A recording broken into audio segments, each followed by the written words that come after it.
45 نشستیں ہوتی ہیں رمضان کے مہینے ہیں ہم، لیکن اس کے ساتھ ساتھ بیرون ریاست سے یا بیرون ملک سے تو انہیں ان سے استفادے کا موقع ملتا ہے۔ آج اس محفل کا آغاز خوشیلان قاری محمد مرتضیٰ صاحب کی خیرات سے ہوا اور خادم محفل غلام یزدانی آپ سے مخاطب ہے۔ مجھے چندہ اس بات کی وضاحت کرنے کی ضرورت نہیں ہے کہ آج کا عنوان کتنا اہم ہے۔ اگر آپ اس کا پس منظر دیکھیں، بیک ڈراپ دیکھیں اس کا، تو آپ کو خود سمجھ میں آ جائے گا۔ ماشاءاللہ سے ہر شخص، ہمارے مہمان صاحب کا تعارف یوں کراؤں گا کہ ہر شخص اپنی ذات میں انجمن ہے، اور یہاں اگر 100 آدمی شریک ہوتے ہیں تو 1000 آدمی کے برابر ہے۔ اور اس سے ہٹ کے آپ پچھلی مرتبہ جب مخاطب کیے تھے اس وقت ہمیں ویب سائٹ کی سہولت حاصل نہیں تھی، اب ہمیں ایک ہمارے قدردان نے خود خرچ برداشت کر کے ویب سائٹ فراہم کیا ہے۔ تو میں آپ کا زیادہ وقت لیے بغیر آج کے ہمارے مقرر جناب وسیع احمد نعمانی صاحب کو دعوت خطاب دیتا ہوں، اور ان کے خود کے دیے ہوئے عنوان قرآن، سائنس اور کاسماس کائنات سے وہ مخاطب کریں گے ہمیں۔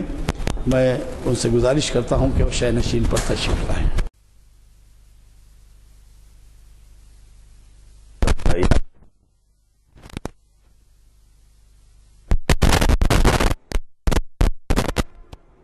مجھے خوشی ہے کہ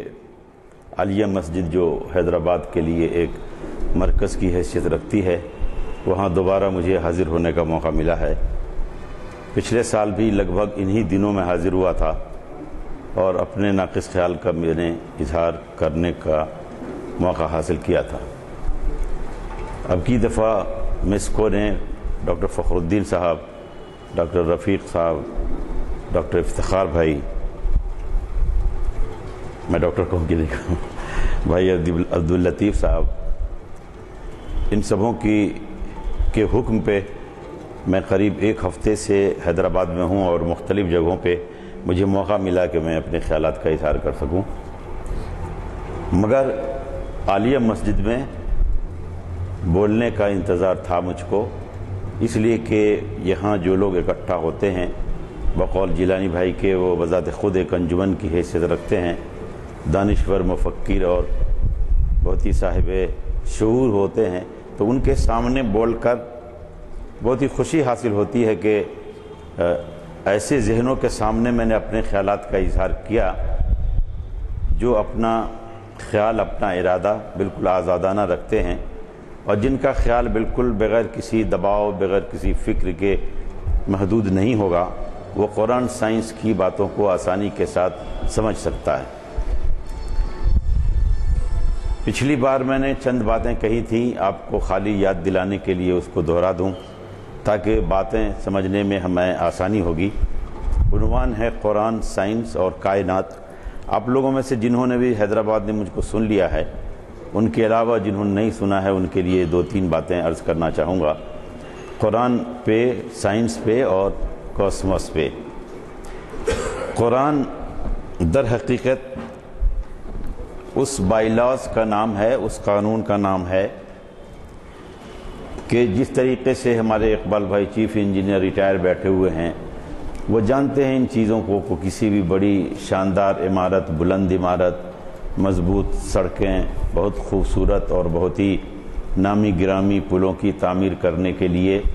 ضرورت ہوتی ہے کہ ایک بہت ہی ماہر آرکیٹیکٹ یا انجینئر اس کا نقشہ بنائے، اور پھر اس کے بعد اس کے لوازمات، ان کے قاعدے قانون، ان کے رول اور ریگولیشن لکھ کر بلو پرنٹ کی شکل میں دے جنہیں کنسٹرکٹ کرنا ہے یا جنہیں کنسٹرکٹ کروانا ہے۔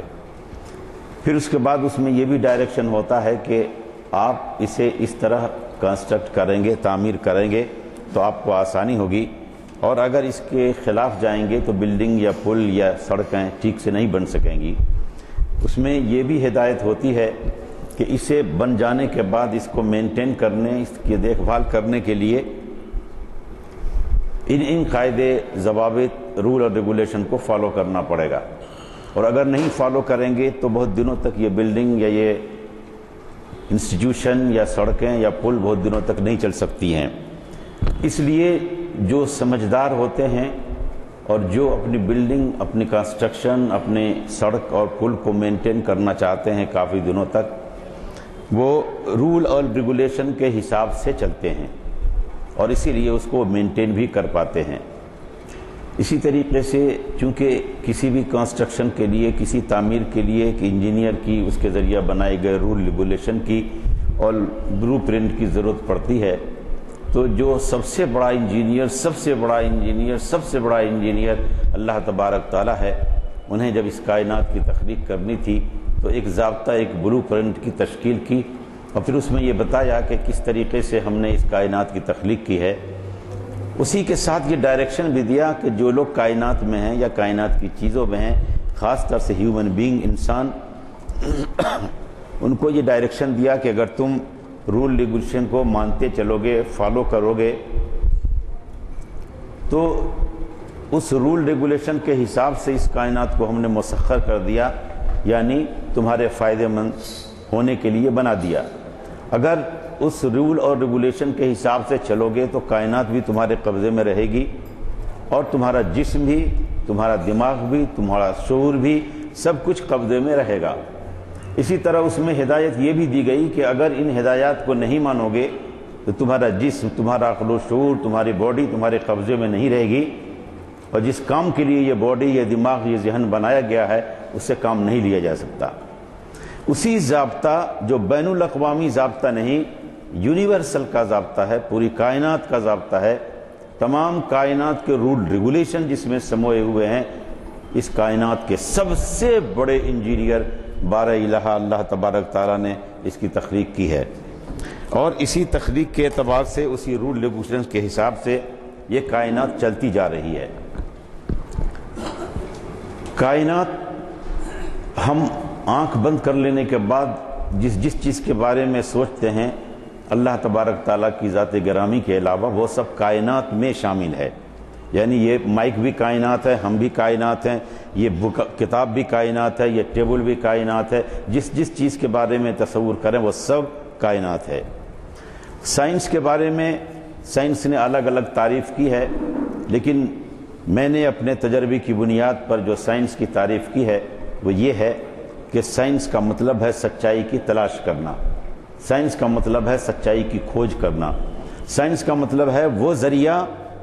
کہ سچائی کی تلاش میں تب تک چلتے رہیں جب تک کہ اس سچائی کو پا نہ لیں۔ سائنس کا مطلب یہ ہے کہ اگر سائنس نے پہلے کوئی بات غلط کہی ہے تو وہ اتنا کھلا ہوا مائنڈ رکھے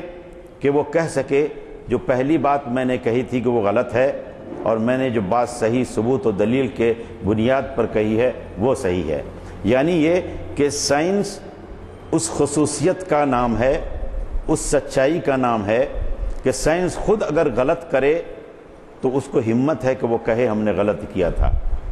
سائنس اس سچائی کی تلاش کا نام ہے کہ جو سچ کو سچ جب تک ثابت نہ کر لے، غلط کو غلط ثابت نہ کر لے، اس وقت تک سائنس کوئی اپنا نظریہ پیش نہیں کرتی ہے۔ مثال کے طور پر آج سے بہت دن پہلے ڈارون نے ایک تھیوری دی تھی جس کے ذریعے انہوں نے ثابت کیا تھا کہ انسان کے آباء و اجداد بندر تھا، یعنی ہم بندروں کی اولاد ہیں۔ یہ ڈارون نے ثابت کیا تھا، سائنٹسٹ تھے، انہوں نے ایک نظریہ پیش کیا تھا۔ لیکن 1950 میں جب ڈی این اے کا ایوولوشن ہوا یا ڈی این اے کو ریویل کیا، D N a means D آکسی robo nucleic acid, یا یہ سمجھ لیجئے کہ ہمارا جسم جو بنا ہے اس میں 100 کھرب خلیے ہیں۔ ہمارے جسم کی جو تعمیر ہوئی ہے اس میں 100 کھرب خلیے ہیں، ہر خلیہ میں نیوکلیس ہے اور ہر جگہ کروموزوم ہے۔ اب اس طرح سے موٹے موٹے سمجھیے۔ تو جب یہ پتہ چلا سائنس کو 1950 کے بعد اور ثبوت دلیل کے بعد یہ بات ثابت کی گئی کہ اسے ڈی این اے کہتے ہیں، یہ سیلز ہیں اور اس کی بنیاد پر آدمی کی یا جاندار کی بھی تعمیر ہوئی ہے، تشکیل ہوئی ہے، تو سائنٹسٹوں نے بہت ہی آسانی کے ساتھ اپنی کمی کو، اپنے جرم کو قبول کیا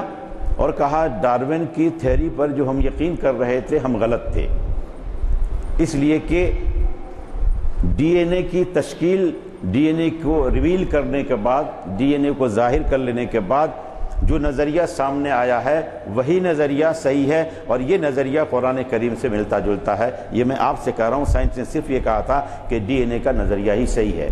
یعنی میں سائنس کی تعریف کر رہا تھا، جس میں میں نے کہا کہ سائنس کا مطلب سچائی کی تلاش کو کرنا، غلط ہے تو غلط کہنا، صحیح ہے تو صحیح کہنا، یہ سائنس کی خصوصیت ہے۔ سائنس وہ تعلیم ہے جس کو لوگ جدید ترین تعلیم سمجھتے ہیں۔ جتنی دنیاوی تعلیم جس کو کہتے ہیں، حالانکہ میں تعلیم کو دنیاوی نہیں سمجھتا،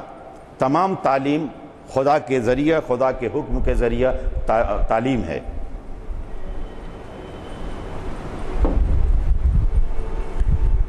لیکن میں جب اس پوائنٹ پہ آؤں گا تو میں عرض کرنے کی کوشش کروں گا کہ کس طریقے سے کوئی ماڈرن تعلیم کہہ کے جسٹیفائی کر سکتا ہے، قرآن کریم کی تعلیم کو اولڈ تعلیم کہہ کے کیسے جسٹیفیکیشن کا دامن اپنے ہاتھ میں وہ تھامتا ہے، اس پر میں آؤں گا تو کہوں گا۔ چونکہ میری تقریر کا عنوان ہے قرآن، سائنس، کائنات یا کاسموس، ان تینوں الفاظ کا سمجھنا موٹے موٹے طور پر ضروری تھا، اس لیے تمہیداً میں نے آپ سے یہ بات کہی ہے۔ دو چھوٹی چھوٹی باتیں اور عرض کروں گا کہ علماء کرام نے قرآن شریف کا جو ترجمہ کر دیا ہے، جو تفسیر لکھ دی ہے، وہ ہمارے لیے اثاثہ ہے، پونجی ہے، دولت ہے۔ ان کی تشریح، ان کا ترجمہ ہی ہمارے لیے وہ سرچشمہ ہے جس کو مانتے ہوئے، جس کے چل پل ہم آگے منزل کی طرف چل سکتے ہیں۔ یعنی یہ کہ سائنس جو بھی نظریہ پیش کرے، اگر قرآن سے بالکل مطابقت ہے اس نظریے میں، تو بلا شبہ وہ مبارکباد کے قابل ہیں، اور ہم کہیں گے خوشی سے کہ سائنس کی خوش قسمتی ہے کہ انہوں نے وہ بات کہی ہے جس کا تذکرہ قرآن کریم میں موجود ہے۔ لیکن اگر مان لیجئے کہ سائنس کا کوئی نظریہ کل بدل جاتا ہے، کوئی نظریہ کل سائنس کا بدل جاتا ہے، تو سائنس کا نظریہ غلط ہو جائے گا، غلط ہوگا، لیکن قرآن کا نظریہ نہ کبھی غلط ہوا نہ ہو سکتا ہے، یہ مکمل ہے اور حتمی طور پر وہ فلسفہ ہے، اس میں کوئی پریشانی کی بات نہیں ہے۔ مگر میں یہ کہتا ہوں کہ سائنس والے جن چیزوں کو تحقیق کر لینے کے بعد، جنہیں تلاشنے کے بعد، کھوج بین کر لینے کے بعد ریسرچ کرتے ہیں، اور وہ چیز وہی بالکل قرآن کے مطابق ثابت ہو جاتی ہے، تو میں یہ کہتا ہوں ان سائنٹسٹوں کی خوش قسمتی ہے، سائنس کی خوش قسمتی ہے کہ اللہ تبارک تعالیٰ نے ان کو وہ موقع دیا کہ ریسرچ کرے، تحقیق کرے، ان باتوں کو کہے، ان باتوں کو ثابت کرے جو بات لوگوں کے سامنے چھپی ہوئی تھی۔ یہ ان کی خوش قسمتی ہے۔ اس کی اللہ تبارک تعالیٰ نے کہا علم الانسان ما لم یعلم، میں نے انسان کو وہ سکھایا جو وہ جانتا نہیں تھا۔ اس میں انسان سے مطلب صرف مسلمان نہیں ہے، اس میں آرکمیڈیز بھی ہے، اس میں کتمور بھی ہیں، اس میں موریس بکالے بھی ہیں، اس میں تاگاسن بھی ہیں، اس میں جیمز ڈیجن میں ہے، اسی کے اندر نیوٹن بھی ہے، اسی میں آئنسٹائن بھی ہے۔ جتنے بھی بڑے بڑے سائنٹسٹ ہیں سب خدا کی انہی رحم و کرم کی وجہ سے ان چیزوں کی کھوج اور تلاش کر پاتے ہیں۔ لیکن ایک بات اور یہ صاف کر دوں کہ سائنس کے تلاش کے وقت وہ اس لیے نہیں تلاش کرتے ہیں دکھانے کے لیے کہ قرآن میں جو بات کہی گئی ہے اس کو میں ذرا ٹیسٹ کروں کہ وہ صحیح ہے یا غلط ہے۔ لیکن اب جو تحریک چلی ہے پورے مغربی ممالک میں، یا پہلے سے بھی جو تحریک چل رہی ہے، اس کی بنیاد پر میں آپ کو یہ ایک بات کہوں کہ ہم نے چونکہ قرآن پڑھنا چھوڑ دیا اور سمجھنا تو دور کی بات ہے۔ ہم ڈاکٹر، انجینئر، وکیل تو بننا پسند کرتے ہیں، لیکن قرآن کو ترجمے سے پڑھنا اور سمجھنا ہم اس کو خلاف شان سمجھتے ہیں۔ نتیجہ کیا ہے کہ وہ علم کی جانکاری، وہ تعلیم کے ہیرے اور جواہرات جو قرآن میں پوشیدہ اور چھپے ہیں، اسے یہودی، اسے وہ لوگ جو قرآن میں یقین نہیں کرتے ہیں، یزدانی بھائی، اس کو اصول مان کے اس سچائی کو کھوجنے کی کوشش کرتے ہیں، اور جب مل جاتا ہے، جب انہیں کچھ تو کہتے ہیں یہ ہمارا کمال ہے، یہ سائنس کا کمال ہے کہ جس نے اس چیز کا پتہ لگایا۔ مگر ایمانداری کی بات ہے کہ جتنا زیادہ ہم قرآن کو سمجھتے اور پڑھتے ہیں، جتنا زیادہ ہمارے علماء کرام سمجھتے اور پڑھتے ہیں، وہ یہ سمجھ کر پڑھتے اور سمجھتے ہیں کہ یہ خدا کی کتاب ہے۔ لیکن اس کا مخالف یہ سمجھنے کی کوشش کرتا ہے کہ دیکھوں قرآن میں کیا غلطی ہے، نعوذ باللہ، کیا کمی ہے قرآن شریف میں، نعوذ باللہ۔